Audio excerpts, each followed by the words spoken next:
తెలంగాణ భవన్లో బీఆర్ఎస్ నాయకుల press meet నిర్వహించారు.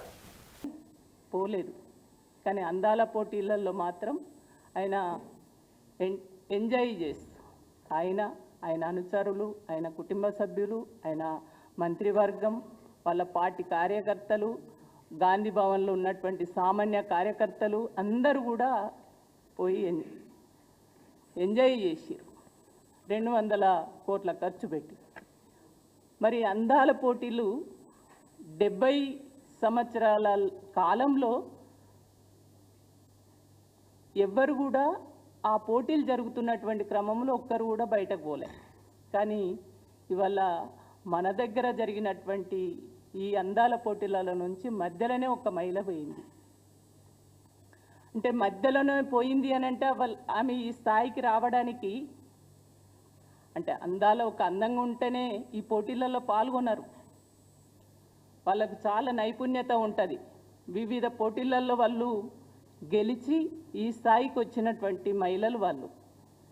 ఆ మహిళ మధ్యలోనే పోయిందంటే ఎందుకు పోయింది అంటే వీళ్ళు అనుసరించినటువంటి తీరు, వీళ్ళు ఆ మహిళలతోటి ప్రవర్తించినటువంటి తీరు,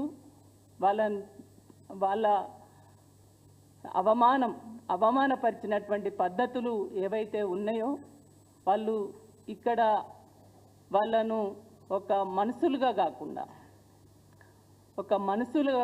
ఒక డ్యాన్సర్లుగానో ఒక వేషాలలాగానో అంటే ఒక డ్యాన్సులు చేసే మనుషులుగా చిత్రీకరించి చూసి ఒక బొమ్మల్లాగా ఆడిపియాలన్నటువంటి ఒక ఆలోచనతోటి ఎక్కడి పడితే అక్కడికి తీసుకెళ్ళడం, గంటలు నిలబెట్టడం, ఇవన్నీ చూసి ఆమె మధ్యలో వెళ్ళిపోయినటువంటి మహిళ ఆమె ఆవేదన అక్కడికి చెప్పుకుంటే ఈ చామాల కిరణ్ రెడ్డి గారు ఏం మాట్లాడుతున్నాడు? ఆయన మతి ఉన్నదా? ఆయనకు అసలు మతి భ్రమించిందా?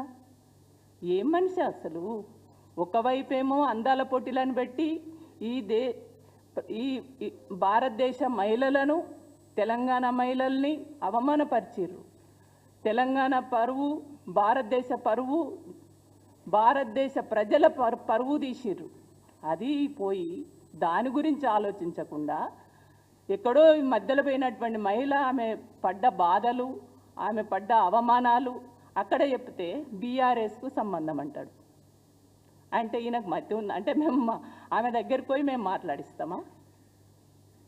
సిగ్గుండి మాట్లాడుతుండా? సిగ్గు లేకనా? మతి ఉండా? మతి లేక మాట్లాడుతున్నాడా? ఎంత ఆశ్చర్యం అంటే వాళ్ళు ఎంత ఘోరంగా ఉన్నదంటే ఒక మహిళ ఆమె